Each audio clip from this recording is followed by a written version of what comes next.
semanas estaré mandando cuál fue su calificación total en Hebreos. Solamente les pido que si no estuvieron en alguna clase, ya saben, se acerquen para que puedan ver el video de dicha clase y puedan ustedes tener la asistencia, que con la asistencia también cuentan juntos.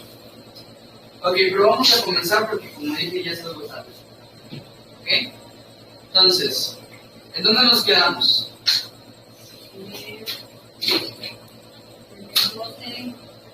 Hebreos capítulo 12. Nos quedamos en el 15, o sea, el 14 fue el último que vimos, así es. Pero nos quedamos para empezar la quinta gran exhortación, ¿cierto? Y hablando de ese versículo 14, para que entremos un poquito en contexto. ¿Se acuerdan que Hebreos 12 empezó una manera majestuosa, nos cacheteó de todas partes? Y llegando al 14 dice, seguir la paz con todos y glorificar, la santidad, sin la cual nadie verá al Señor. Y ese cuando dice seguir la paz con todos se refiere a los hombres, pero la santidad se refiere con Dios. Hablamos en esa vez.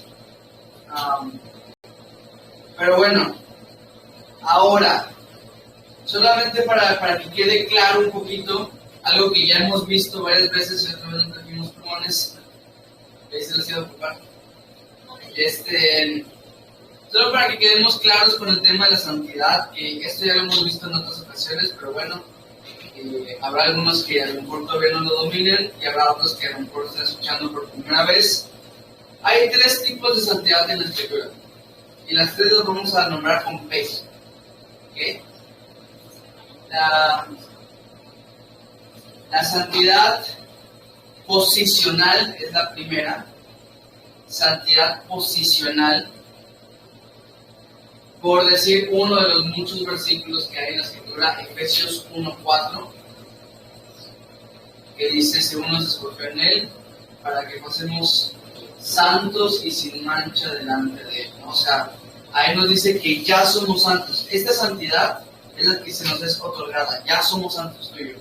Pero se llama posicional porque no somos santos en nosotros mismos, no somos santos en Jesús. A través, cuando venimos a la fe y nos pusimos dentro del área, digamos así, de Cristo, cuando fuimos bautizados en Él, automáticamente, ahora Dios no nos mira como nosotros, sino nos mira como Cristo, y por eso en posición somos santos, ¿no? Tú y yo ya somos santos, porque ahora estamos en Cristo Jesús. Pero hay otro tipo de santidad que la Biblia se refiere, a la cual nosotros llamamos santidad progresiva. Santidad progresiva. ¿Mande? Sería la 2. La primera fue la posicional, ahora la progresiva, algunos teólogos le llaman santidad práctica. Esta es 1 Pedro 1:16 también. Muchos versículos hablan de esto, pero este es uno de esos versículos, ¿ok? Esta es la escritura que dice, sed santos como yo soy santo, ¿no? Ahí ya Dios nos dice que seamos santos, pero no se supone que ya éramos santos. Bueno, porque hay un tipo de santidad que vas tú adquiriendo, creciendo en esa santidad, ¿no? Que tenemos que andar en esa santidad. Acuérdense que santidad era apartarse del pecado, ¿no? Entonces hay un tipo de santidad que aún tenemos que seguir practicando, por eso algunos teólogos le llaman santidad práctica. Le llamamos progresiva porque vas adquiriendo un poquito más. También le podríamos llamar a esto la madurez espiritual, vas adquiriendo un poquito más, y te vas volviendo cada vez más santo, dicho de alguna forma, ¿no?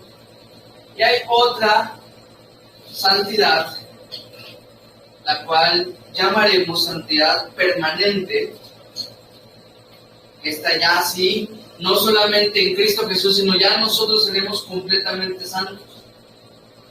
Ya no tendremos que adquirir más santidad porque ya seremos santos. 1 Juan 3:2 dice lo siguiente. 1 Juan 3:2. Amados, ahora somos hijos de Dios y aún no se ha manifestado lo que hemos de ser, pero sabemos que cuando Él se manifieste, seremos semejantes a Él porque le veremos tal como Él es.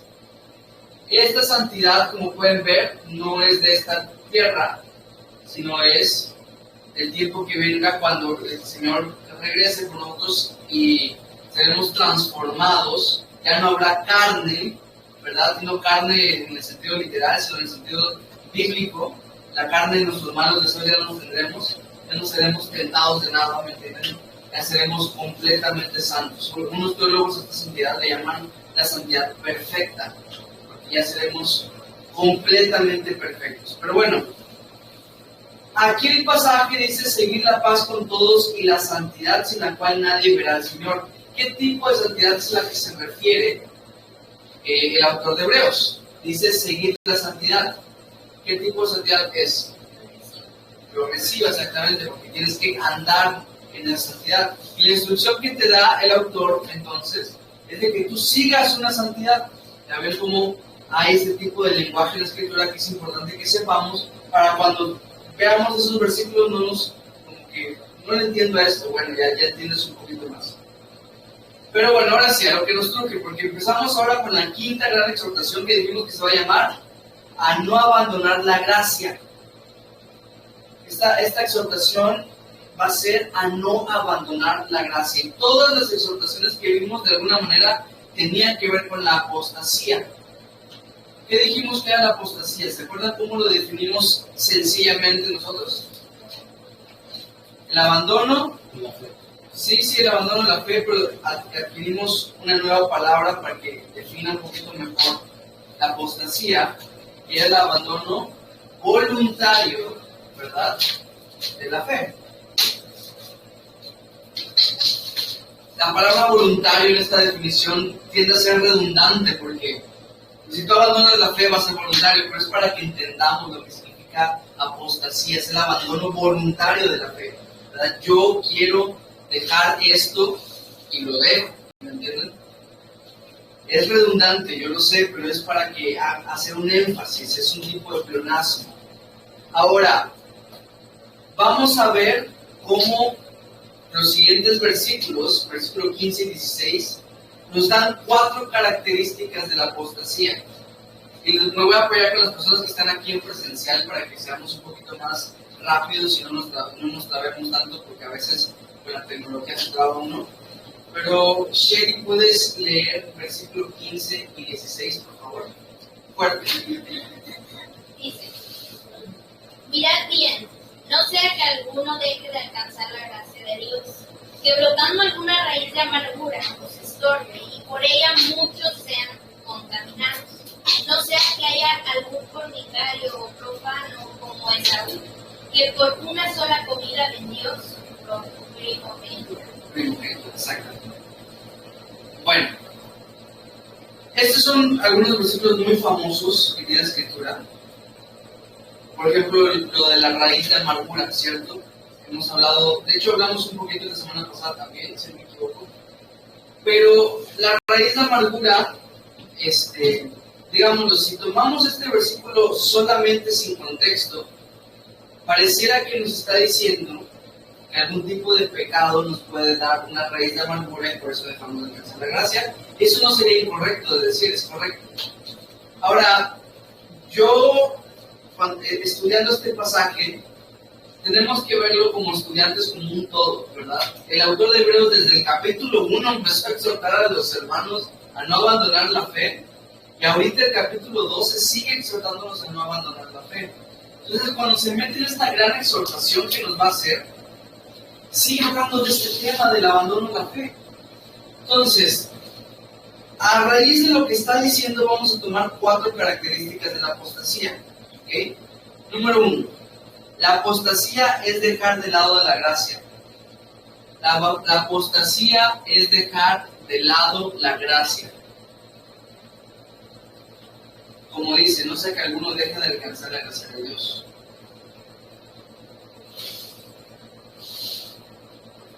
Hay personas que hablan como cristianos, profesan ser cristianos, parecen cristianos, pero tal vez no son cristianos. Como el interior. En varias ocasiones me ha tocado ver personas que vienen a los pies de Jesús ya tenían años en la fe, pero que vieran a los pies de Jesús se había dicho es que no había entendido este mensaje.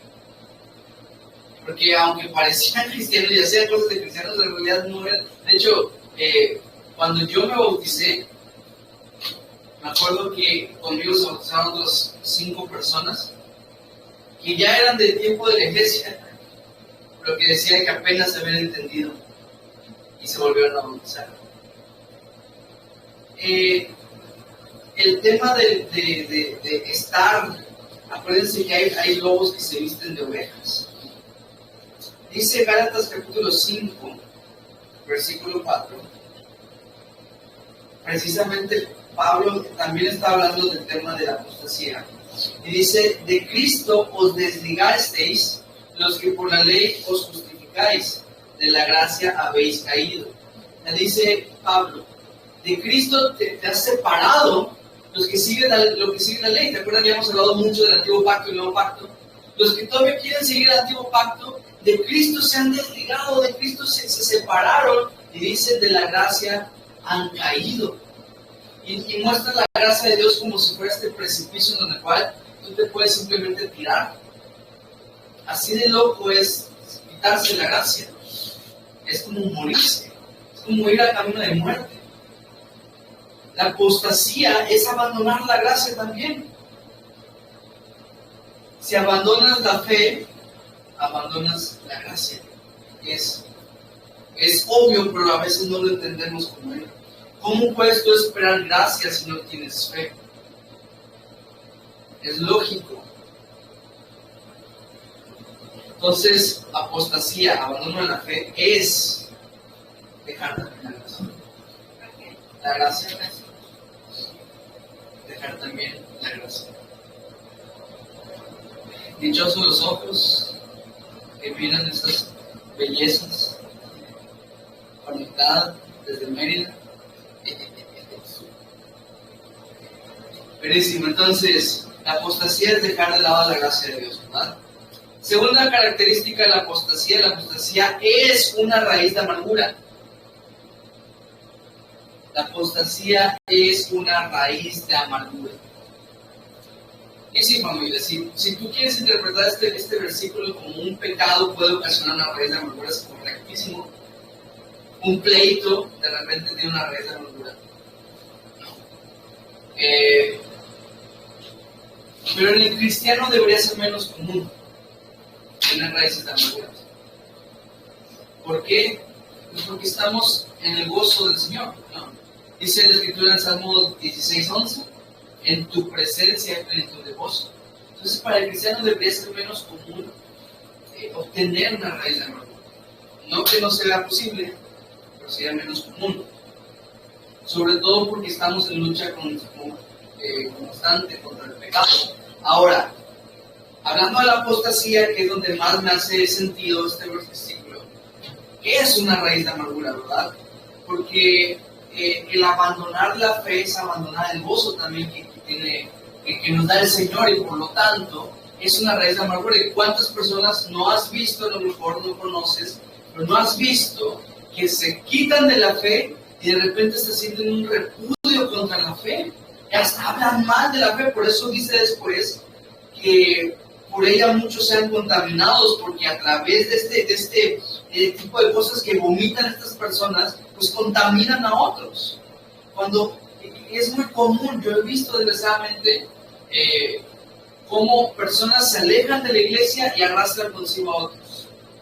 Y nos ha pasado a nosotros, que somos un cuerpo tan chiquito, y se quitan unos de la iglesia y se arrastran consigo a otros también.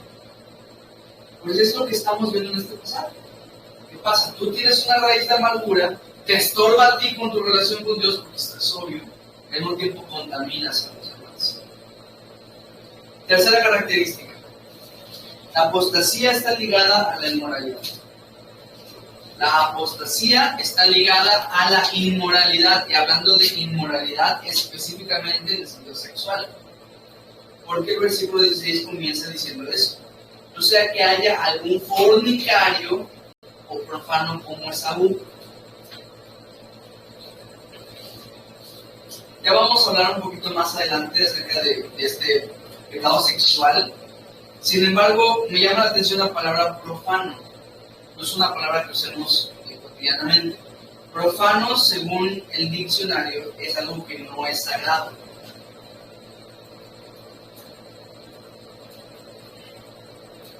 Profano es algo que no es sagrado. ¿Qué es sagrado? Porque también a lo mejor no sepas qué es sagrado. Sagrado es algo que está dedicado a Dios. Sí, claro. Sagrado viene siendo un sinónimo de santo, exactamente. Santo es algo dedicado a Dios. Apartado del pecado, pero para dedicarlo a Dios, ¿no? Por eso los utensilios del tabernáculo eran utensilios santos. ¿Por qué eran santos? No tenían pecado. Por un utensilio no tiene pecado. Pero eran utensilios santos porque eran dedicados al Señor, eran consagrados al Señor. Entonces, algo profano es algo que no es sagrado, por lo tanto, es algo que no es santo. No está apartado del pecado, pues.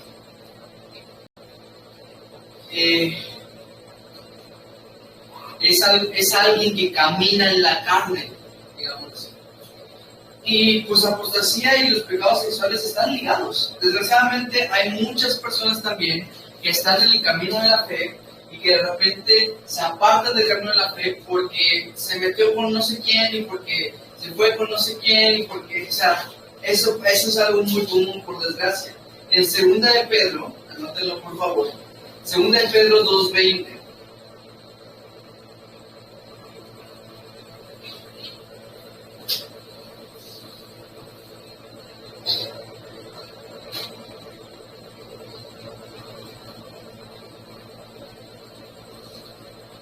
Y aquí yo me confundí de 2:10, perdón.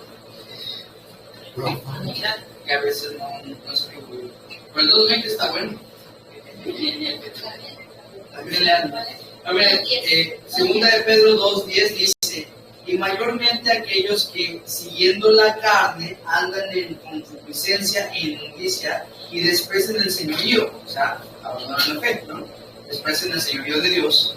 Atrevidos y contumaces no temen decir mal de las potestades superiores. Eso es algo que viene con la apostasía, viene todo este tipo de cosas, ¿no? Entonces, está ligado. La apostasía está ligada a la inmoralidad. Y la número 4. La apostasía es despreciar la fe como Esaú. Esta un poco la tomamos. La apostasía es despreciar la fe como Esaú. Es una historia bastante interesante que me gustaría animarte a que tú estudies. No solo leas, estudies. Es la historia de Génesis 25, del 27 al 34. Es una historia bastante popular. Esaú. ¿Cuál era el platillo favorito de Esaú? Las lentejas. Ni sabemos si era su favorito, pero ya digamos potaje. Esaú. Génesis 25, 27 al 34. Te animo muchísimo a que lo estudies, no solo lo leas. Léelo, ya te la sabes, ¿no? Pancha, ya te la sabes. Léela, ya te sabes la historia, ¿no? Esaú era cazador, Jacob era agricultor, Jacob era más de caza, ¿no? De trabajar las cosas.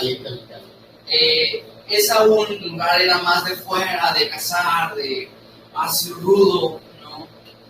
Llega un día de cazar y tiene hambre, y tiene mucha hambre para hacer.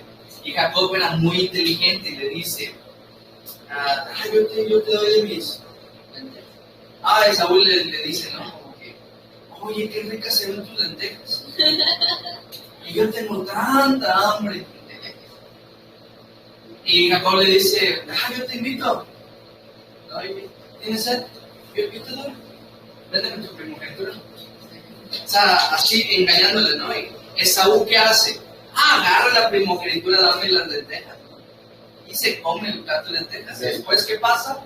Que Jacob le quita la bendición a Esaú, ¿verdad? Y Esaú ya nunca puede tener esa bendición. ¿Por qué? Porque intercambió, porque lo engañó Jacob. No, en realidad no solamente es que lo engañó Jacob, sino que él despreció su primogenitura. La tomó como si fuera nada. La tomó del mismo valor que un potaje de lentejas. Ese fue el gran pecado de Esaú.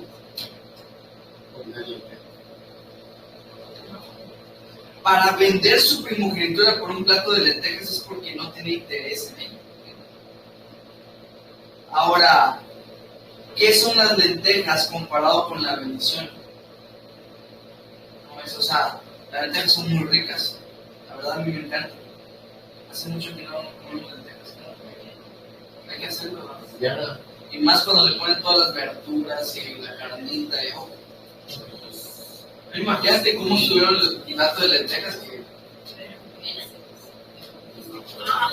Por ahora tú mismo tienes que, escúchate, ten cuidado de intercambiar tu fe por un plato de lentejas. ¿Cuál es ese plato de lentejas que a tu hambre le está llamando la atención? De repente hay cosas tan vanas por lo que intercambiamos. Tienes que hacer esto en la fe, pero no lo haces, porque esto es más importante para ti.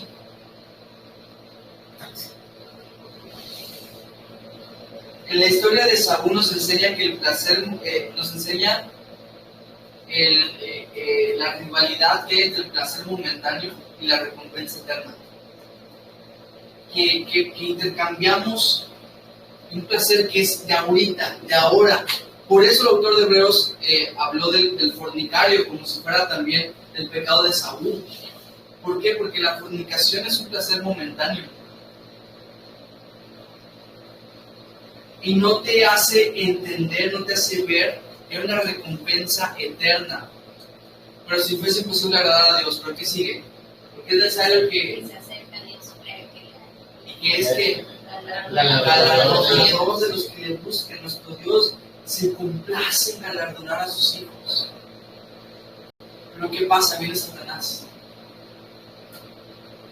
Y cuando tú quieres comer tu ensaladita, así bien, todo firme, viene Satanás con el chocolate. ¿Okay? ¿Tienes hambre? Cómete un sneaker. Tú estás así bien, ay, voy a hacer esto, voy a hacer lo otro, y llega Satanás y te ofrece algo. Es momentáneo. La comida fit, para algunos gorditos como yo, nos encanta toda la comida. Pero sé que hay un beneficio en el cuerpo. Lo mismo pasa con nuestra fe. Tenemos que tener nuestra mirada en la recompensa eterna, no en el placer momentáneo. Versículo 17, madre, por favor, con toda la potencia que te caracteriza, como si te estuviera riendo, madre. Porque ya sabéis que aún después, deseando heredar la bendición, fue desechado y no hubo oportunidad para el arrepentimiento, aunque la procuró con la ley. Qué difícil situación para Saúl, Esaú. También Saúl Pozo. Esaú no es que se arrepintió, o digamos, ahí les va. Esaú no se puso triste porque dijo, oh, la primogenitura era tan buena conmigo. Se puso triste porque no tuvo la bendición que tuvo Jacob. ¿Me entienden? Y hay una gran diferencia entre una cosa y la otra. Esaú no se sintió mal por lo que hizo, se sintió mal por no obtener la recompensa.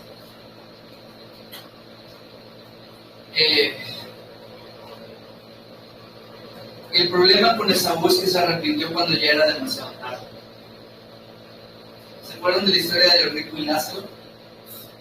Ya les di la historia de Esaú y Jacob, Génesis 25, del 27 al 34, ¿no?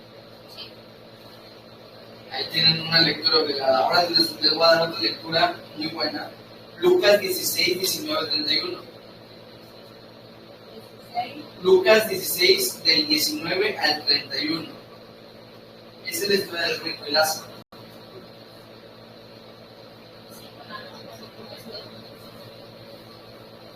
¿Qué pasó? ¿Cuál quiere? Génesis 25, del 27 al 34. Lucas 16, del 19 al 31 es la historia del rico y Lázaro. Y ojo, esta no es una parábola, esta es una historia de la vida real. Ahora, ¿qué pasa en esta historia? El rico usaba sus placeres. Lázaro era un mendigo que estaba a la puerta del rico. Dice que ansiaba comer aunque sean las migajas de lo que le sobraba al rico. Se mueren los dos y uno se va a lo que llamaremos el infierno y otro se va al cielo. Uno se va y dice que está ahí sentado con Abraham y con los demás hijos de la fe y están en banquete, ¿no? Que era Lázaro, que era el mendigo y estaba ahí comiendo con los demás. En cambio el rico estaba sufriendo. Y le llama: Padre Abraham, por favor haz que Lázaro, que se moje un dedo y me dé una gota de agua porque estamos sufriendo. Y le dice: Abraham, no se puede. Tú tuviste tus placeres cuando estuviste vivo, Lázaro tuvo sus males. Y ahora a él le toca gozar, a ti te toca sufrir. Dice que hay un abismo entre nosotros, no podemos pasar de un lado a otro. Es imposible. Entonces dice el rico: entonces por favor manda a Lázaro que hable con mis familiares porque tengo 5 hermanos. O sea, no quería que llegara ninguno al lugar donde él estaba de sufrimiento. Y dice: no se puede, o sea, nadie puede ir para allá. Y le dice: es que si tan solo vieran que alguien se levanta de los muertos, van a creer. Y le dice a Abraham: hay personas, dice, a la mujer de los profetas tienen. Hay personas que ni aún viendo que alguien se levante de los muertos van a creer. Obviamente Jesús es una referencia a que él se iba a levantar de los muertos y muchos no creyeron. Pero ¿qué pasa con el rico? Así como Saúl se arrepiente donde ya es demasiado tarde. ¿Qué pasa? Quiso el privilegio pero rechazó la responsabilidad. Es el engaño del mundo, familia. El mundo te promete placer ahorita, pero su destino es sufrimiento eterno. En cambio, el camino de la fe es tal vez un poco de sufrimiento ahorita, pero va a ser un placer eterno. Esa es la diferencia. Bueno, a partir de ahorita vamos a hacer un contraste entre el monte Sinaí y el monte Sión. ¿Okay? Ubican estos dos montes. Se ve que son gente de monte. Ubican estos dos montes, el monte Sinaí y el monte Sión. El monte Sinaí, ubicado en el desierto, fue donde Dios dio las tablas de la ley a Moisés. ¿Okay? Aquel gran monte. Otra lectura para acá. Éxodo 19, del 10 al 25. Ahí está la historia del monte Sinaí. ¿Okay? Ahora el monte Sión es donde está ubicado Jerusalén. Ese monte donde está Jerusalén es el monte Sión. ¿Okay? Entonces, vamos a comenzar hablando del monte Sinaí. En Gaby, por favor, versículos 18 al 21.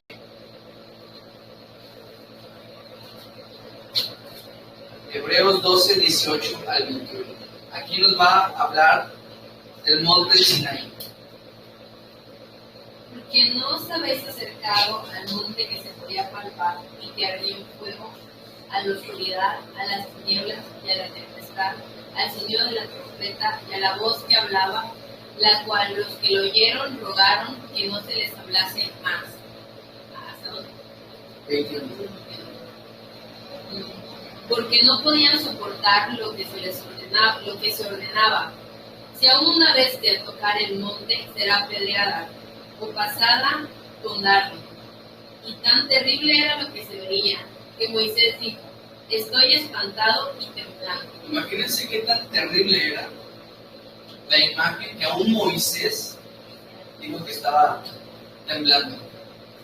¿Por qué el monte Sinaí tuvo eso? Porque ahí estaba Dios. Dios descendió de su presencia al monte Sinaí. Y hubo truenos y oscuridad y un montón de cosas. Era una imagen impactante. Pero qué tan impactante era que para uno que fue llamado el amigo de Dios, que vio a Dios cara a cara, decía la Escritura, aún le tuviera miedo de acercarse. Una imagen, imagínate, me imagino súper impactante. Ahora el monte Sión, Padre, por favor, versículo 22 al 24. Y ahorita vamos a hacer nuestro Padre compartido, ¿ok? Sino que os habéis acercado al monte de Sión, a la ciudad de Dios vivo, Jerusalén la celestial, a la compañía de muchos millares de ángeles, a la congregación de los primogénitos que están inscritos en los cielos, a Dios, el juez de todos, a los espíritus de los justos hechos perfectos, a Jesús, el mediador del nuevo pacto, y a la sangre rociada que habla mejor que la de Abel. Excelente. Entonces, aquí vemos el contraste. Ahora, vamos a hacer tú y yo un cuadro comparativo. Y donde vas a poner de un lado el monte Sinaí y del otro lado vas a poner el monte Sión, según los versículos que vimos acá. El monte Sinaí fue del versículo 18 al 21. El monte Sión del 22 al 24. Ya los leímos. Ahora, primera característica del monte Sinaí. El monte Sinaí estaba cercado, o sea, nadie podía pasar. El monte Sinaí estaba cercado, nadie podía pasar al monte Sinaí.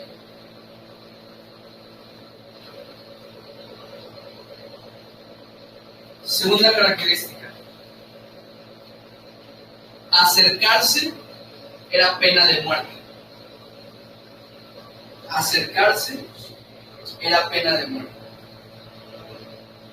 No solamente nadie podía pasar, si alguien lograba pasar, dice que lo tenían que apedrear.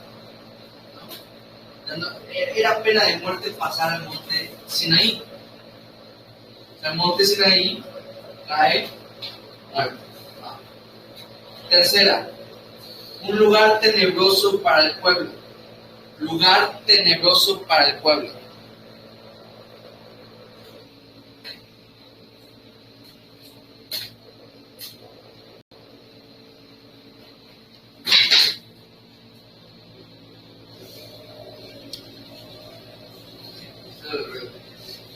Lugar tenebroso para el pueblo. Aquí les anoté Éxodo 20:19, no sé qué dice, pero ahí después lo veo. Cuarta, Dios se mantuvo lejano. Dios se mantuvo lejano. ¿Por qué? Pues porque dice la escritura que Dios estaba en el monte Sinaí y nadie pudo entrar. ¿Todo bien? ¿Escuchas bien?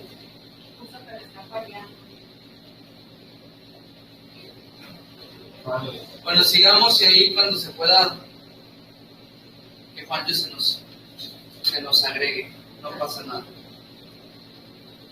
Dios se mantuvo lejano, ¿verdad? Estaba en el monte. Solo Moisés pudo pasar.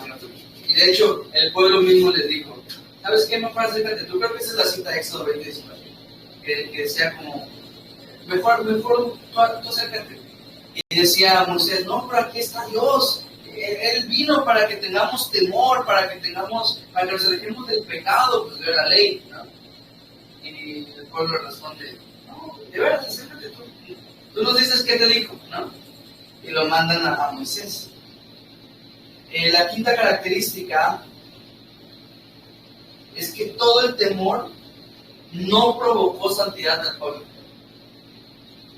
Todo el temor no provocó santidad al pueblo. Todo el temor no provocó santidad al pueblo. Moisés se fue al monte, subió, estuvo 40 días con el Señor. Y cuando bajó, ¿qué pasó? El pueblo había hecho un becerro de oro y dijo que él les había sacado de Egipto. O sea, todo lo impresionante que había sido el monte Sinaí no causó en los corazones del pueblo escogido que se movieran a santidad. No provocó nada. Ahora vamos a hablar del monte Sión. La primera característica del monte Sión es que tiene libre acceso por la fe. Libre acceso por la fe. El monte Sinaí estaba cercado, nadie podía pasar. Pero en cambio el monte Sión tiene libre acceso. Solo por la fe cualquiera puede pasar. ¿Entienden? Número 2. Acercarse para tener vida. Acercarse para tener vida. Porque como vimos en el monte Sión, cualquiera que se acercaba era pena de muerte. En cambio en el monte Sión, se acerca uno para tener vida. ¿verdad? El monte Sinaí era un lugar tenebroso para el pueblo, pero el monte Sión es la ciudad de Dios. La ciudad de Dios.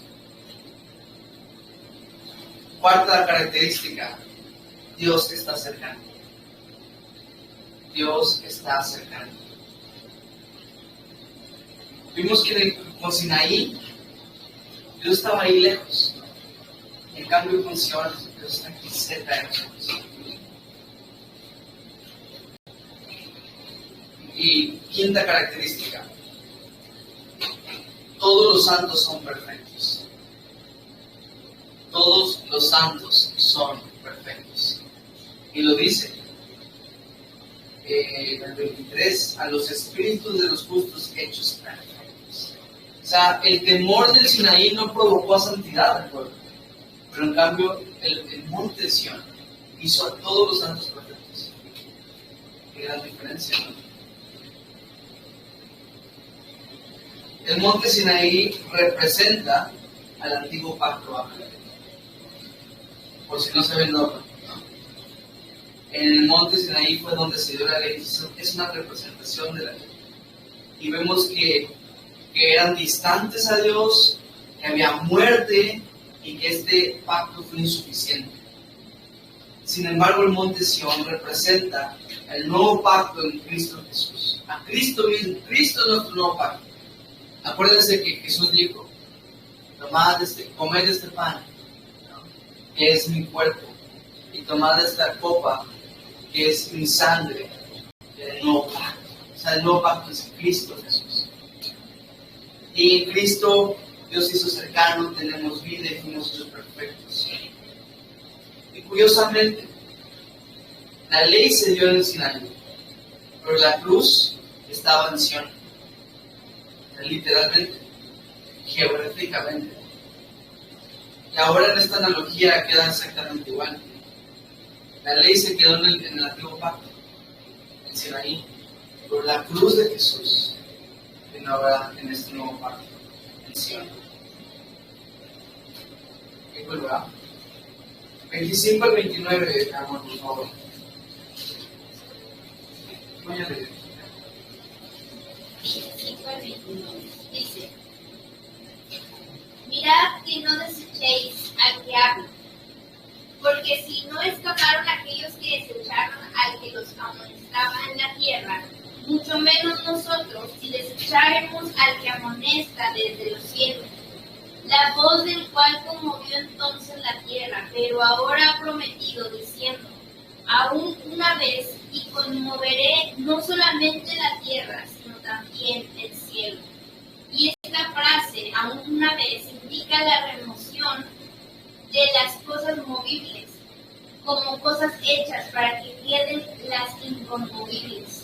Así que recibiendo nosotros un reino inconmovible, tengamos gratitud y mediante ella sirvamos a Dios agradándole con temor y reverencia, porque nuestro Dios es fuego consumidor. Bueno, nomás para explicar un par de cosas antes de que vayamos de lleno por estos versículos. Dice que primero conmovió la tierra. Eso fue en el monte Sinaí. Pero dice que ahora va a conmover los cielos, va a conmover todo. Eso está hablando de la segunda venida. Ahora sí que acá hay un contraste de la revelación del monte Sinaí y la revelación de Cristo. Como la revelación de Cristo fue completa, y en cambio la revelación del monte Sinaí fue parcial. La ley no fue dada para conocer completamente a Dios. La ley fue dada para conocer el pecado y que Dios es un Dios santo. Vimos una cara de Dios, una parte de Dios la conocemos por la ley. ¿Cuál es esa parte? Que Dios es santo, que Dios es justo, ¿no? Dios es poderoso, que Dios es temible.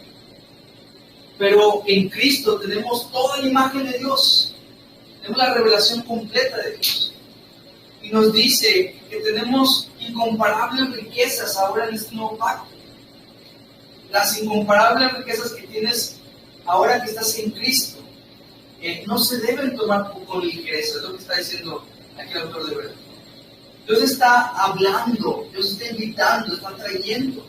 Desecharle es como ir directamente a la destrucción. Mirad que no desechéis al que habla. Dios sigue hablando. Pero nuestro deber es no desecharlo, es un privilegio. Cuando el privilegio es mayor, la responsabilidad es mayor. Por eso decíamos que a mayor conocimiento, mayor responsabilidad. Donde más conoces también de Dios, más tienes que ir adquiriendo la responsabilidad que tienes con Cristo.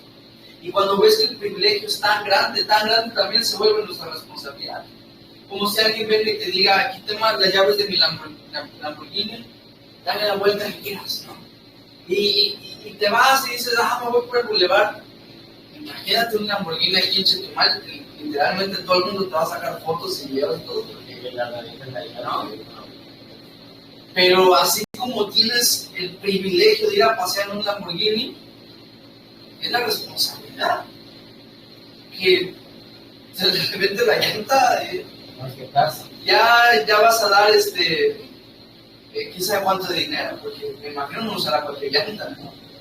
No vas a poder ir a Marketplace y ver llantas de segunda mano para ver cuál le pones, porque es una Lamborghini. Así tú tienes el privilegio y al mismo tiempo la responsabilidad por tener la riqueza que tienes en Cristo Jesús. Sinaí es terrenal, pasó en un sitio específico en la tierra, pero Sión es celestial, representa el cielo. Si los que desecharon a Sinaí, el antiguo pacto, les fue mal, ¿cuánto más creen que les va a ir a las personas que rechacen Sion, que rechacen el nuevo pacto de Jesús? Van a tener un mayor castigo. Y termina de una manera majestuosa este capítulo, diciendo que nuestro Dios es fuego consumido. Una de las características de Dios. Para el que no le conoce, eso es terrible, ¿no? Para el que lo rechaza. Porque Dios lo va a consumir en su ira. Pero para los que lo conocemos, eso es admirable de nuestro Dios. Dios nos consume en su santidad. Porque a través de ese fuego consumidor de nuestro Dios, va quitando las cosas que no nos convienen. Tú y yo somos como nuestra fe es como una piedra, como ese oro en bruto, ¿no? Sacado de la mina, negro con un montón de basura. Pero nuestro Dios es fuego consumidor. Hay que acercarnos a Él. Va a volver esta piedra toda fea una piedra preciosa. Va a ir quitando todo lo que les estorba. Familia, entre más tiempo yo paso en esta tierra, más me voy cansando de ser yo. Más voy viendo cosas que no están bien en mí. Y el haberme casado me lo recuerda todos los días. Que hay cosas que están mal en mí. Pero gracias a Dios, que mi Dios es fuego consumidor. Porque está consumiendo a Jasir para que Cristo sea en tu vida. Entonces, que nuestro Dios sea fuego consumidor para los que estamos en Cristo, es esperanza. Para los que no están en Cristo, leen este versículo diciendo, oye, es que Dios es fuego consumidor. Para ti que estás en Jesús, debes decir, nuestro Dios es fuego. Nuestro Dios es fuego consumidor. Y Él no me deja ser igual. Ahora, ¿quieres ver cómo se ve una vida consumida por este fuego? Vamos a empezar el capítulo 13 de Efesios, ¿ok? ¿Cómo se ve una vida consumida por el fuego de Dios? Capítulo 13. Y te voy a dar aquí unas 12 características, ¿ok? Y vámonos rapidito, porque esto ya son, como es al final y como es costumbre en las cartas de aquella época, se dejaba lo práctico hasta el final. ¿Okay? Entonces, vamos a irnos rápido porque esto es pura práctica. Primera característica de una vida consumida por su fuego. ¿Okay? Primera característica. Ama a sus hermanos. Ama a sus hermanos. ¿Quién sigue? Madre, ¿verdad? Por favor, lee el versículo 1 de Hebreos 13.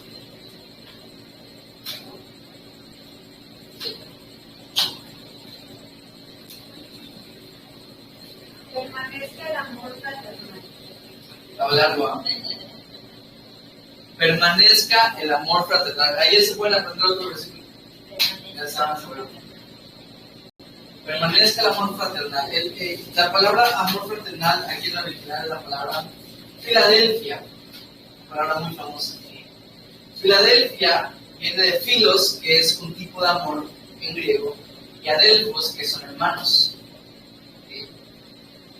Filadelfia, hay 4 palabras en el griego original para describir el amor. Por eso es que Dios en su sabiduría eligió griego y hebreo para expresar su palabra, porque son de los lenguajes más ricos que existen. Ahora, hay 4. Ustedes saben una. ¿Cuál es? Ágape, ¿verdad? El amor de Dios. Eso no lo sabemos. Filadelfia es otro que acabamos de ver. Eros es otro, que es el amor pasional, el amor sexual. Por eso vienen las palabras como erotismo, ¿no? Algo erótico. Y estorge es el amor familiar.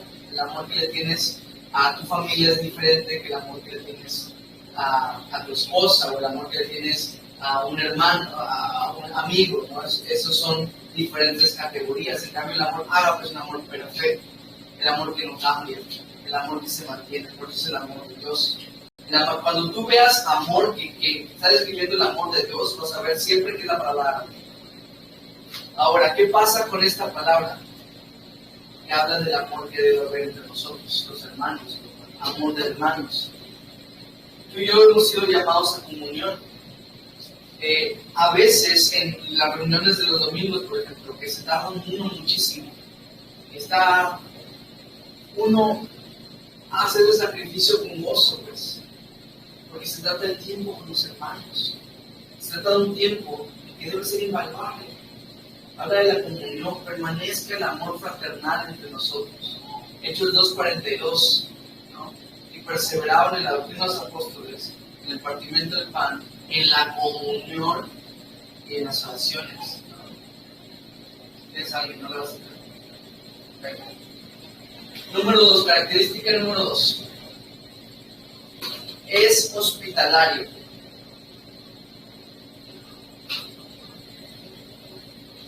Es hospitalario. Una vida consumida por su fuego se mira como alguien hospitalario. Versículo 2, Gaby, por favor. No os olvidéis de la hospitalidad, porque por ella algunos sin saberlo hospedaron ángeles.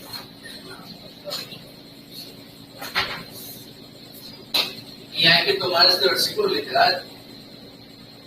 Y ángeles significa mensajero, pero no tendría mucho sentido que esté hablando de personas como mensajeras, sino tendría más impacto el saber que estaban recibiendo ángeles de parte de Dios. Dice, no os olvidéis de la hospitalidad, porque por ella alguno, sin saberlo, hospedaron ángeles. Tiene más sentido que se refiere a los ángeles del cielo. Yo tuve, la persona que me trajo a Cristo nos contaba esta historia de una vez que estaba haciendo misiones en algún lugar de Sudamérica, la verdad del país, no me acuerdo. Y que estaba ahí evangelizando en un tren, y que llegaron en una estación y ya se reunieron todos, tenían hambre, pero no iban a llegar hasta creo que hasta el día siguiente a un lugar. Y dice que subieron unas personas y que le dijeron, nosotros tenemos esta comida extra, ¿no? Y que le dieron a todos los que iban a tener un grupo de quién sabe cuántas personas, y que le dieron de comer a todos, y en la siguiente estación se bajaron, ¿no? Dice que cuando se quitaron, se dieron cuenta que no les habían quedado sus nombres, o sea, no sabían ni quiénes habían sido, pero que literalmente esas personas se habían subido sin simplemente antes de comer, y se bajaron, y ellos pudieron seguir haciendo lo que estaban haciendo y llegaron al día siguiente. Y esta persona, este hermano, estaba convencidísimo que habían sido ángeles que Dios había mandado para darle de comer. Familia, yo he tenido el privilegio no haber hospedado a muchos, que todavía mi matrimonio está empezando y ojalá Dios nos permita hospedar a más y más personas. Pero yo he estado del otro lado. He tenido el privilegio de haber ido con muchos hermanos. De verdad, yo ni siquiera llevo la cuenta de cuántos hermanos me han recibido. Y yo quisiera aplicar este versículo al revés y decir, tal vez sin saberlo, algún ángel de Dios me hospedó a mí. Porque en muchos de esos lugares me hicieron sentir tan bien, me hicieron sentir como parte de la familia. Me dieron de todo. A mí no me faltaba nada. Y Dios bendiga a esas personas tan hermosas que una vez me hospedaron. ¿Y saben qué es la cosa con la hospitalidad? Que es un mandato de Dios ser hospitalarios a los hermanos. O sea, ni siquiera es como, sería bueno que hospedes, porque ¿qué tal que hospedes ángeles? No, es un mandato. Mira 1 Pedro 4:9. El modo en que Pedro habla es un mandato. Mira Romanos 12:13. Es un mandato. Y la palabra hospitalidad de Romanos 12:13 es la palabra amor por los extraños. O sea, así viene en el original. Amor por los extraños. Amor por nuestros hermanos y hermanas en Cristo que no conocemos. Cuando estaba regresando hoy a mi casa, pasé por esta calle que está al final de aquí de la universidad. Es la, ¿cuál es? Y por allá vi que estaban haciendo un EBDB, una escuelita bíblica de vacaciones. Una iglesia que está por allá, no sé qué iglesia sea. Y me dio tantas ganas de bajarme a ayudar. Me dio así muchas ganas de decir, voy a bajarme a ir para los hermanos, pero sería muy raro que un extraño venga y que ayudo, ¿no? Pero ese debe ser el amor que debe cumplir con nosotros, porque son hermanos en Cristo. A lo mejor no conocemos, pero no necesitamos conocerlos, porque somos hermanos en Cristo. Y eso es suficiente. ¿Entienden? Número 3. ¿Cómo se ve esta persona consumida por su pueblo? Visita a sus hermanos en dificultades. Visita a sus hermanos en dificultades. Versículo 3, Padre, por favor. Acordaos de los presos como si estuvierais presos juntamente con ellos, de los maltratados como si que también vosotros mismos estéis en el cuerpo. Hermanos, acuérdense del contexto. El contexto es muy importante. Todos los presos en el mundo, todos los maltratados en el mundo, el contexto está hablando de personas que habían sido perseguidas por su fe. ¿Se acuerdan que hemos hablado de eso y cómo dijeron en el capítulo 10 cómo hasta los ponían por espectáculo? ¿No? Aquí está hablando de sus hermanos y personas perseguidas por el Evangelio, y debemos acordarnos. Yo tengo un hermano que hasta el día de hoy, ya pasaron muchos años desde que yo estuve en Querétaro, han pasado más de 10 años, y hasta el día de hoy me sigue mandando sus cartas. De que él está ahorita en Taiwán, y no sé qué, haciendo, y me sigue mandando sus cartas de las cosas que pasan, y cómo lo sacaron de Tailandia, y un montón de cosas que están pasando porque él es misionero en esa parte del mundo. Y dice la Escritura, como si ustedes, ¿cómo dice? No entiendo mi letra. Como que también vosotros mismos estáis en el cuerpo. No, perdón. Como si estuvieseis presos juntamente con ellos. Eso es lo que significa la palabra misericordia. Tener empatía a ese grado de sentir que yo estoy preso juntamente con esa persona. Y así debo tener ese amor que me conmueva a visitarles aún en sus dificultades. Y en el cuerpo siempre están pasando dificultades, siempre hay hermanos que están pasando por cosas, y nuestro deber es ir también y ayudarles, y visitarles, y animarles con nuestra fe. Es una persona que ha sido consumida por el fuego de Dios. Número 4.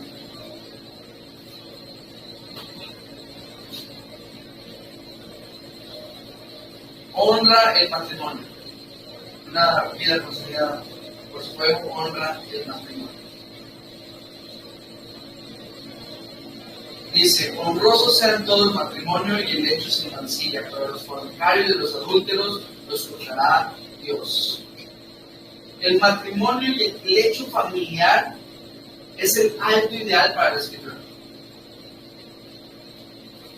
porque refleja a Cristo y su amor por la iglesia, como dice Efesios 5:25.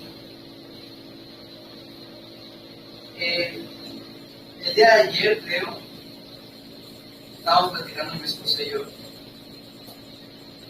y han sido unos días un poco estresantes, difíciles, tomar decisiones y ver qué hacer con nuestra economía y algunos proyectos que estamos haciendo. Y nos tuvimos que sentar ella y yo y hablar y decir,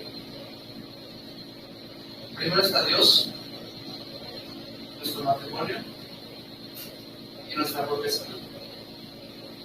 Si algo interviene en esas cosas, va a caer en segundo lugar. Y decidimos que hay cosas que a lo mejor sean buenas, que a lo mejor quisiéramos, pero si va a interrumpir nuestra relación con Dios, nuestra relación entre nosotros dos, con nuestra salud, no las vamos a hacer, aunque tengamos que quedar mal con personas. Y es así mismo lo que la Escritura pone en alto estas cosas, en alta estima el matrimonio como una prioridad. Número 5. Huye de lo inmoral. Una vida consumida por su fuego, huye de lo inmoral. Este mismo versículo lo dice, ¿no? Que los fornicarios y adúlteros los juzgará Dios. El sexo es para que disfrute unión y reproducción del matrimonio. El sexo, la Biblia no lo prohíbe. La Biblia lo pone en el lugar correcto. Es para disfrutar, sí. Es para reproducción, sí. Pero también acuérdense que hay algo espiritual incluso en eso. Hay una unión entre dos personas. Como dice Pablo, cuando habla de que se mete con la prostituta, ¿no? ¿Será de un solo espíritu con la prostituta? Porque hay algo espiritual también en el sexo. Pero entonces, el sexo es para disfrute, unión y reproducción del matrimonio. La Biblia condena todo tipo de sexo fuera del matrimonio, ¿verdad? Pero lo celebra en el mismo. Entonces, cualquier tipo de sexo fuera del matrimonio es incorrecto, pero es celebrado en el mismo. Número 6. Contentamiento en lugar de avaricia. Una vida consumida por su fuego tiene contentamiento en lugar de avaricia. Vamos a con Sherry otra vez. Versículos 5 y 6. Dice: sean vuestras costumbres sin avaricia, contentos con lo que tenéis ahora, porque Él dijo: no te desampararé ni te dejaré. De manera que podemos decir confiadamente: el Señor es mi ayudador, no temeré lo que me pueda hacer el hombre. Teniendo este tipo de promesas, ¿por qué no estaremos contentos con lo que tenemos? El Señor es el que nos provee todo. Hay que acordarnos, familia, que somos temporales. Hay cosas más importantes. Como dice ese versículo que hasta nos sabemos en canción. Mas buscad primeramente el reino de Dios y su justicia, y todas esas cosas se serán añadidas. ¿Qué es más importante entonces que buscar y afanosos de qué vamos a comer y qué vamos a vestir? ¿Qué es más importante? Buscar el reino de Dios y su justicia, o sea, no solamente en lo espiritual, sino también en lo práctico, en nuestra vida diaria. Entonces tengamos contentamiento con lo que tenemos, no seamos avariciosos. Si tenemos esto, estamos contentos. Si no tenemos esto, estamos igual de contentos. Número 7. Obedece a sus autoridades. Obedece a sus autoridades. Una vida consumida por su fuego, obedece a sus autoridades. No lo digo yo, lo dice la Escritura. Versículos 7 y 17. ¿Ok? versículos 7 y 17. No del 7 al 17, solamente el versículo 7 y el versículo 17. Madre, versículos 7 y 17.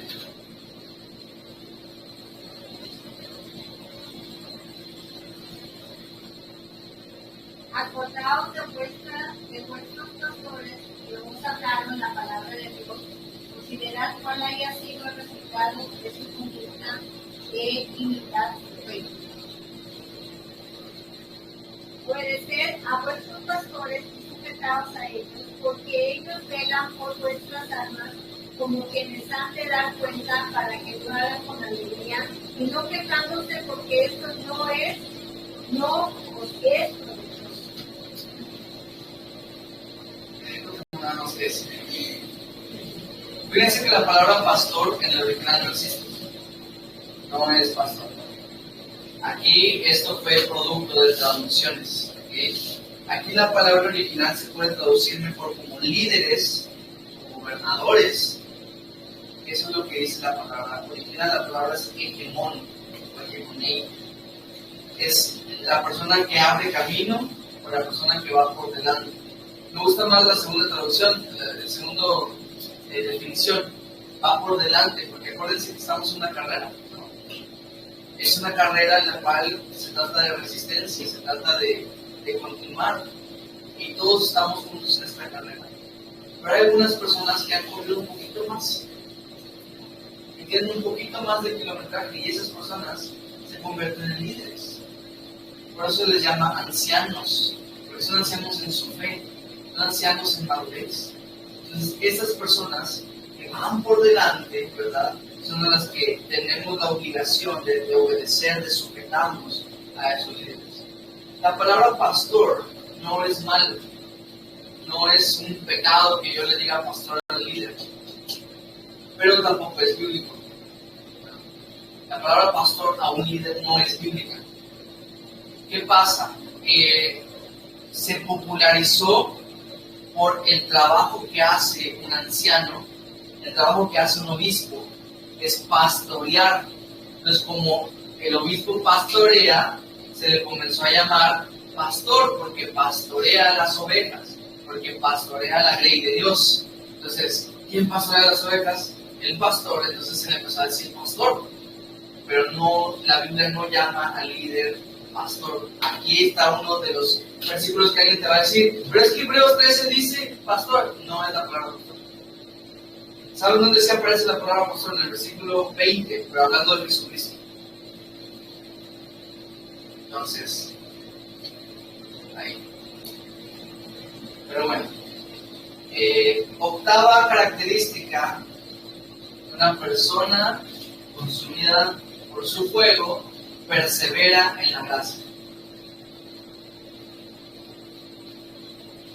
Prometo que no se trata más que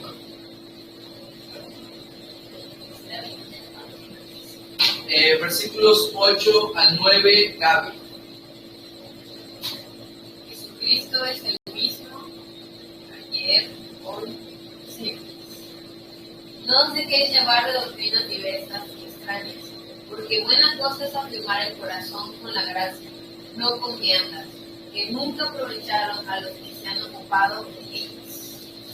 Entonces, acuérdense de la apostasía. La apostasía nos estaba enseñando que era básicamente abandonar la gracia, dejar la gracia. En cambio, nosotros que conocemos este Jesucristo, que es el mismo ayer, hoy y por los siglos, tenemos que perseverar, no vender nuestra primogenitura que tenemos ahora en Cristo Jesús por un canto de lentejas. Hay que perseverar en la gracia, como le dijo Pablo a Timoteo. Tú pues, hijo mío, esfuérzate en la gracia que es en Cristo Jesús. Me encanta ese versículo y algún día lo vamos a desmenuzar juntos. Pero ¿cómo te esfuerzas en algo que no viene de ti? Persevera en esa gracia. Esto está en 2 Timoteo 2:1, si no me equivoco. Esto lo busco.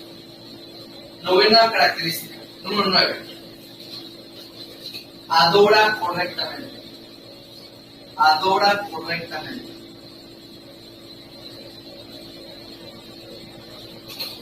Versículos 10 hasta el 15. Aquí sí son varios versículos. ¿Lo puedes leer, por favor, Padre?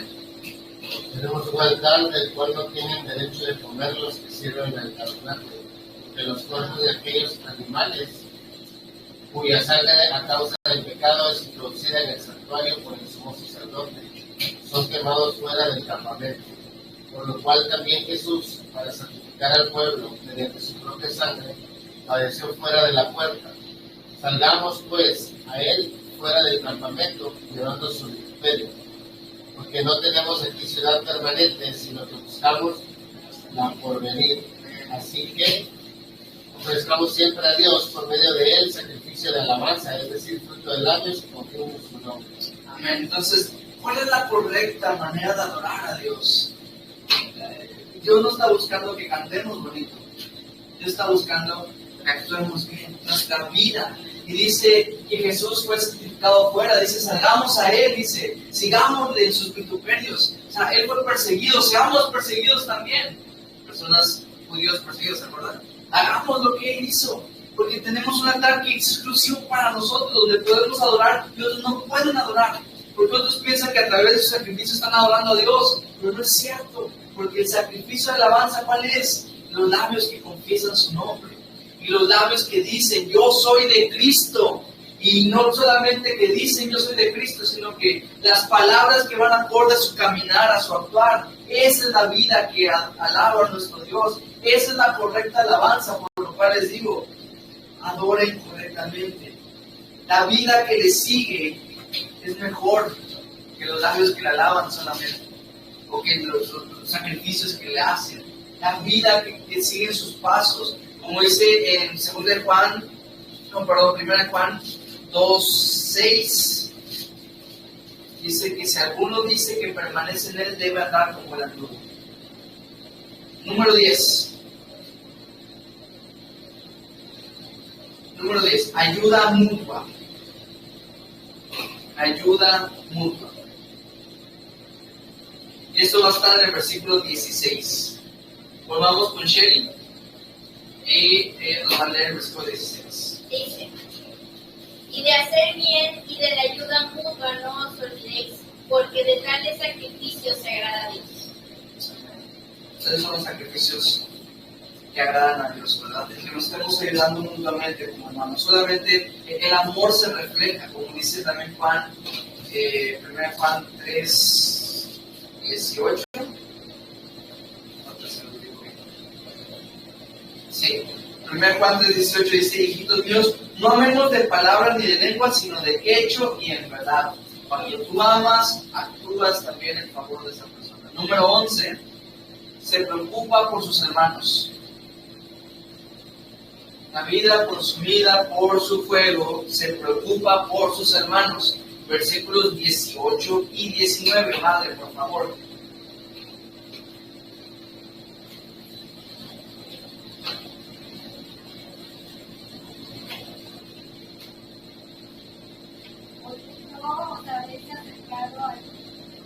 De Hebreos 13. Orad por nosotros, pues confiamos en que tenemos buena conciencia, deseando conducirnos bien en todo. Más os ruego que lo hagáis así, para que no sea restituido más pronto. Pues probablemente estaba encarcelado esta persona. Pero bueno, siguiendo la temática que estamos viendo, lo mejor que podemos hacer por alguien es orar. Yo sé que cuando alguien está pasando por necesidad, es bueno suplir esa necesidad, pero lo mejor que podemos hacer por alguien es orar. No dicen, bueno, pues solo queda orar, no. O sea, esa es la herramienta más grande, el instrumento mejor, la ayuda más grande es la oración. Muchos tienen un ministerio internacional sin salir de su casa, bendiciendo a sus hermanos del otro lado del mundo. Entonces, la preocupación por nuestros hermanos se debe traducir también en orar por ellos constantemente. Y número 12, ya para terminar estas características. Bendice a sus hermanos. Bendice a sus hermanos. La vida consumida por su fuego, bendice a sus hermanos. Esto lo vemos en el versículo 20 y 21. El autor de Hebreos hace como una especie de doxología final. La doxología simplemente significa alabanza, ¿okay? Como una especie de alabanza al final, por la que bendice a sus hermanos, y nos lo va a leer Gaby. versículo 20 y 21. Y el Dios de paz que resucitó de los muertos a nuestro Señor Jesucristo, el gran pastor de las ovejas, por la sangre del pacto eterno, os haga aptos en toda obra buena, para que hagáis su voluntad, haciendo Él en vosotros lo que es agradable delante de Él, por Jesucristo, al cual sea la gloria por los siglos de los siglos. Amén. Amén. Les animo a que lean estos versículos detenidamente. Pero me recuerda también a Judas. Judas, cuando escribe su carta, la termina de esta manera. Dice: de aquel que es poderoso para guardaros sin caída y presentaros sin mancha delante de su gloria con gran alegría, al único y sabio Dios, nuestro Salvador, sea gloria y majestad, imperio y potencia, ahora y por todos los siglos. Amén. Eso es Judas 24:25. Vamos a leer los últimos versículos, del 22 al 25. Padre, ¿lo tienes bien? Hebreos 13, 22 hasta el 25. Os ruego, hermanos, que soportéis la palabra de exhortación, pues os queda escrito brevemente. Sabed que está en libertad nuestro hermano Timoteo, con el cual, si viniere pronto, iré a veros. Saludad a todos vuestros pastores y a todos los santos, donde Italia os saluda. La gracia sea con todos vosotros. Amén. Aquí vuelvo a aparecer la palabra pastores, y aquí otra vez es la palabra líderes, no es la palabra pastores. Si tan solo supiéramos griego. Pero bueno, dice: os ruego, hermanos, que soportéis la palabra de exhortación. Hay que soportarla. Dice la palabra de Dios en Jeremías 23, 29, que su palabra es como un martillo que quiebra la piedra, que es como un fuego. Hay palabras que son duras. Como Apocalipsis 10 también, Juan nos dice que él comió el rollo hablando de la palabra, dice que se puso amarga en su vientre. Pero hay palabras que, aunque sabemos no son dulces a nuestro paladar porque es la palabra de Dios, de repente se vuelven amargas porque nos exhortan, nos mueven, nos cachetean de alguna manera, nos corrigen, cosas que no queremos corregir. Dice: soporta la exhortación. Y dice después: pues os he escrito brevemente. Yo no sé si lo dejó como el chiste o de verdad él creyó que era breve su carta que escribió. Pero de breve no tuvo mucho. La exhortación fue verdaderamente dura. Pero yo doy gracias a Dios. No se sabían, pero en el canon, cuando se hizo el canon de la escritura, cuando los hermanos se juntaron a ver cuál era la palabra de Dios que había dejado los escritores y todo eso, tenían en dudas si agregar hebreos o no por las exhortaciones. Y yo no sé, pero yo doy gracias a Dios de que lo agregaron. Porque aunque es una carta muy difícil de enseñar, tiene unos versículos tan importantes para nuestra fe. Porque la palabra de Dios es viva y eficaz y más cortante que las para los hijos. Porque no tenemos un sumo sacerdote que no pueda compadecerse de nosotros, sino uno que fue tentado todo pero sin pecado. Acerquémonos pues confiadamente del trono de gracia para alcanzar misericordia y gracia para que vosotros nos soporte. Puestos los ojos en Jesús, el autor y consumador de nuestra fe. O sea, ¿cuántos versículos nos hubiéramos perdido si no hubieran decidido arreglar esta carta? Pero el Señor en su soberanía agregó hebreos para que brevemente, como dice el autor, consideremos las cosas que están escritas en nuestra favor. Vamos a hacer una oración. Vamos a terminar.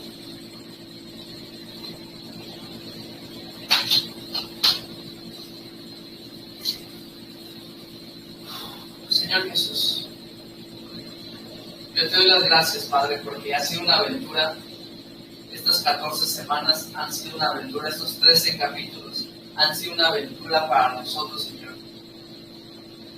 Hemos aprendido tanto en conocimiento, pero estoy seguro también que ha impactado también nuestra relación contigo. El conocer cómo tú eres más grande, Señor, que cualquier cosa creada, que cualquiera de los grandes que hemos visto en la Escritura, que tú eres más grande que cualquier sacerdote, que tu pacto que tú traes es muchísimo mejor, Señor, que el antiguo que ya estaba establecido y que algunos todavía se aferran a él. que tú eres mucho mejor que cualquier tentación del mundo. El saber que tú estás aquí con nosotros y que ahora eres nuestro sumo sacerdote según el orden de Melquisedec. Y que tu sacrificio fue presentado delante del Padre para hacernos perfectos para siempre. Y ahora entendemos, aunque sea un poquito mejor, cómo se vive este nuevo pacto, cómo vivir por fe. Y nos ha retado muchísimo, Padre, nuestra relación a que crezca y que no se mantenga, que ya no seamos como esos niños que se alimentan de leche espiritual, sino que ahora nos movamos a la carne, porque en esta fe tenemos que seguir creciendo.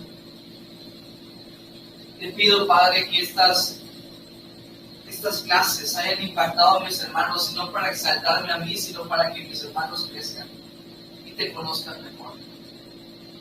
Te ruego por cada uno de ellos, Padre, bendíceles. En el nombre de Jesús. Amén.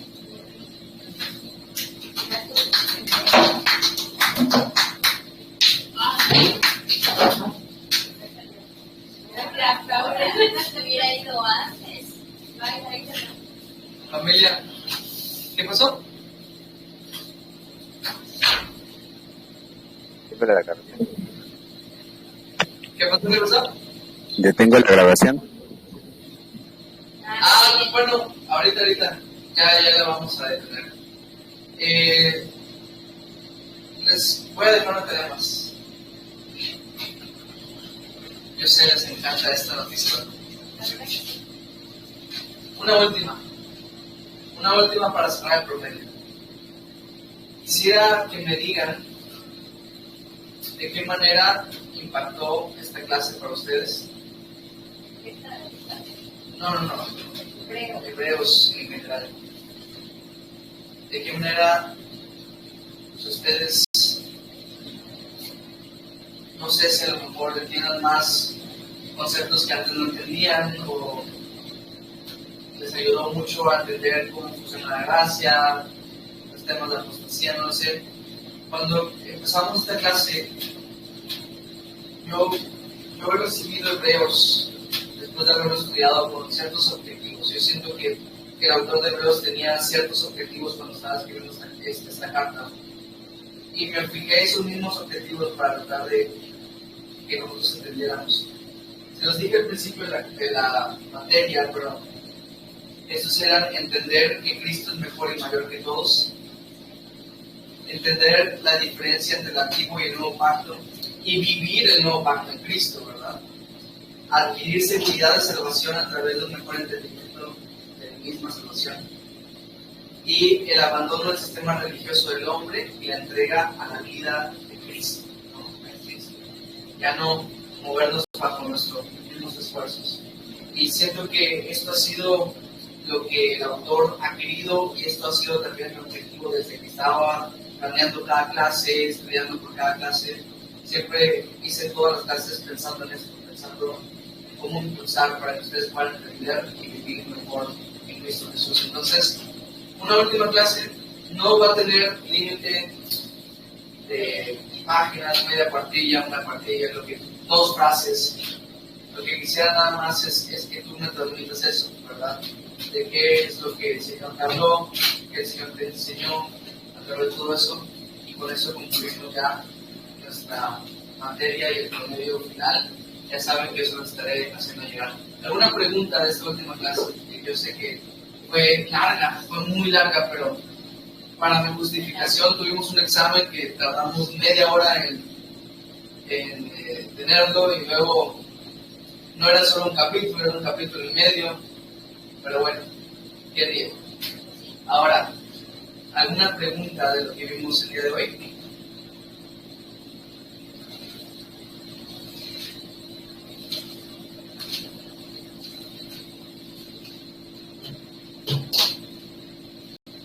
Precisamente como fue muy largo, yo traté de correr mucho y no sé si hubo cosas que a lo mejor no se apreciaron bien, pero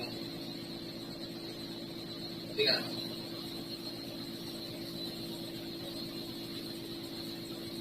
¿No? ¿Todo bien?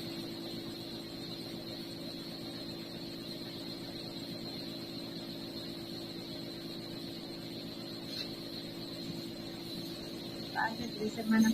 No tengo una pregunta, pero hace rato dijo que en qué forma ha impactado la clase de hebreo. Yo voy a decir conforme a mí. La verdad a mí, pues, me ha ayudado muchísimo y he aprendido demasiado. La verdad sí leía la Biblia, pero no había llegado tanto entendimiento y que la verdad me ha sorprendido muchísimo. También me sorprendió mucho de saber de que los apóstoles, para mí, yo pensaba que eran personas, cuando conocieron a nuestro Señor Jesucristo, eran personas perfectas y que no tenían errores. Y ver todo lo que ellos pasaron, y la verdad, a mí me ha sorprendido muchísimo, la verdad. Y ahorita en que aprendí, ahorita también lo del monte de Sion y de la diferencia, la verdad. Estoy aprendiendo mucho, la verdad, que sí, la verdad es.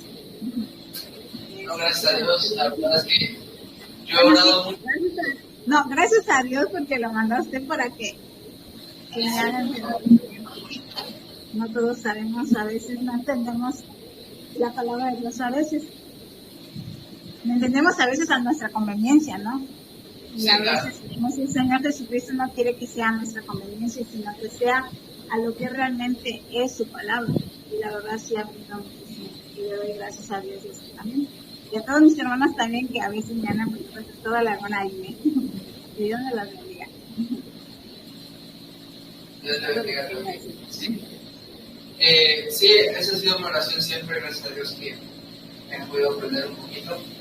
Y sí, pues si no hay dudas, vamos a terminar.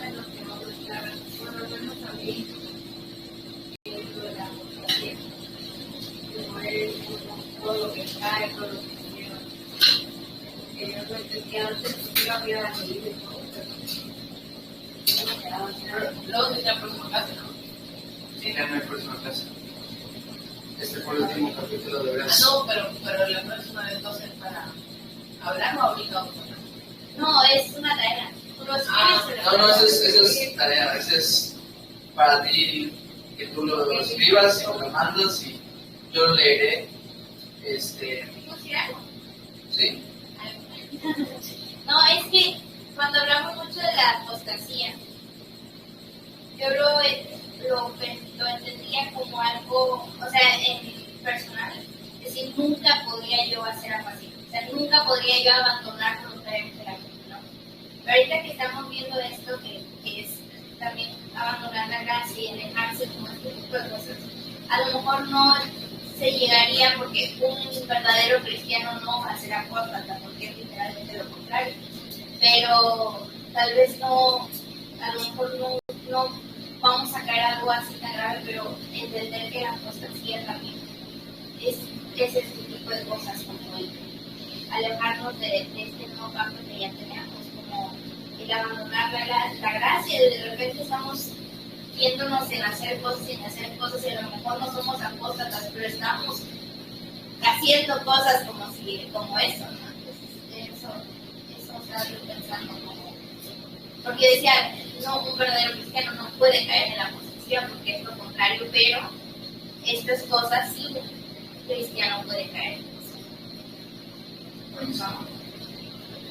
Pues yo creo que ya ahora sí podemos detener la clase, Macho. Y ahorita